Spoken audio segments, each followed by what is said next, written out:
주식 투자를 통해 안정적으로 수익을 내는 방법을 알려드릴 권의중입니다. 오늘은 두 번째 시간인데요.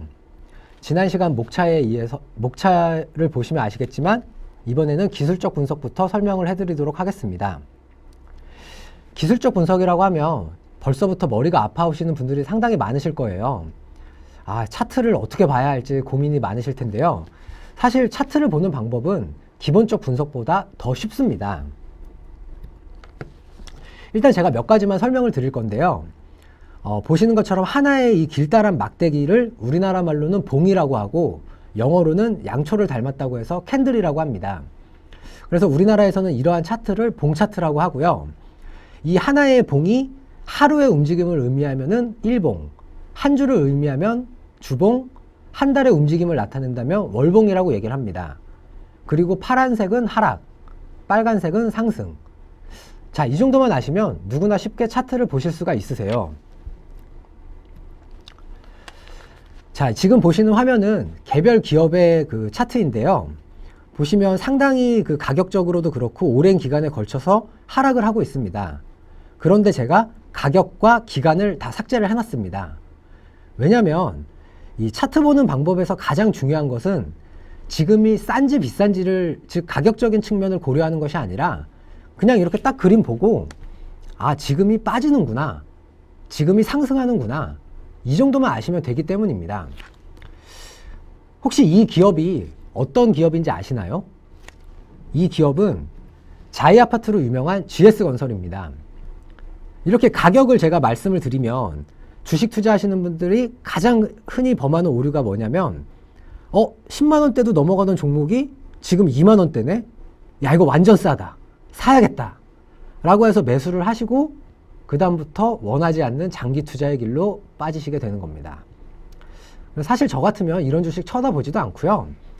만에 하나라도 제 고객님들에게 추천해드린다라고 하면 최소한 4만원 선, 아니면 한 6만원 선까지는 반등이 나와야만 매수 추천을 해드릴 것 같습니다. 왜냐하면 이 주가에는 모든 것이 다 반영이 되어 있기 때문입니다. 그 다음 보시는 종목도 역시 큰 폭으로 상승을 했다가 또 크게 하락을 했다가 최근에 반등세를 좀 보였다가 다시 또 조금 하락하고 있는 약간 복잡한 모습인데요. 이 기업은 제가 기본적 분석에서 말씀드린 현대중공업입니다. 사실 현대중공업도 불과 2, 3년 전만 하더라도 55만원대를 왔다 갔다 하던 그런 주가였었는데요.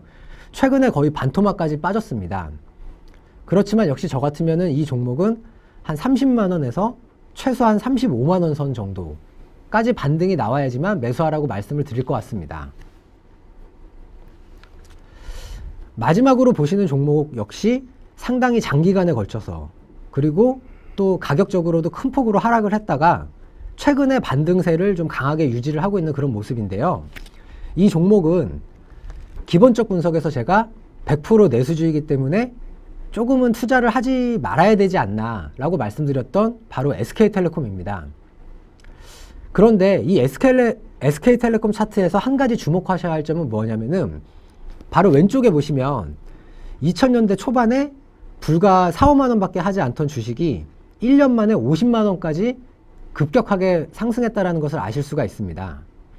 즉 2000년대 초반에 우리나라에서 휴대폰의 열풍이 불기 시작했을 때, 즉 내수주지만 시장의 규모가 급속도로 커져갈 때에는 이런 내수주들도 엄청난 수익의 기회를 준다는 것입니다.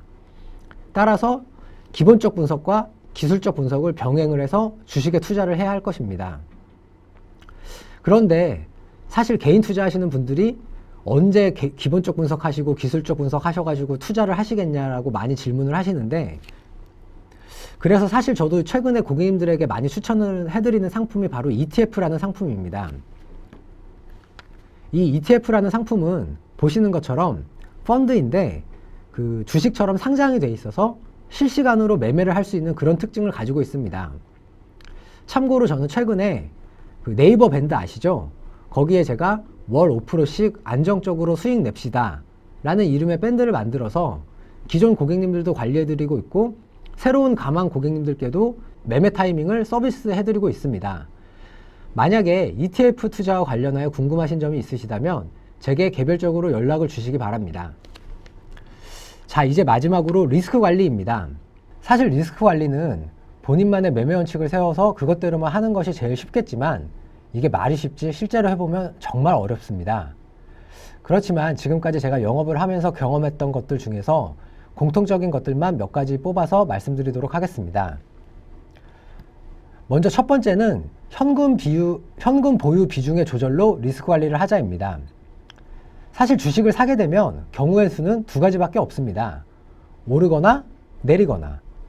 그런데 항상 초반에는 오르다가 조금만 시간이 지나면 계속해서 주가가 하락을 하게 되죠. 그러면 그때부터 이제 주식에 대해서 공부도 하고 차트도 보고 결국 그러다가 아까 말씀드린 GS건설처럼 장기 투자의 길로 이제 원하지 않는 장기 투자의 길로 빠지게 되는 겁니다.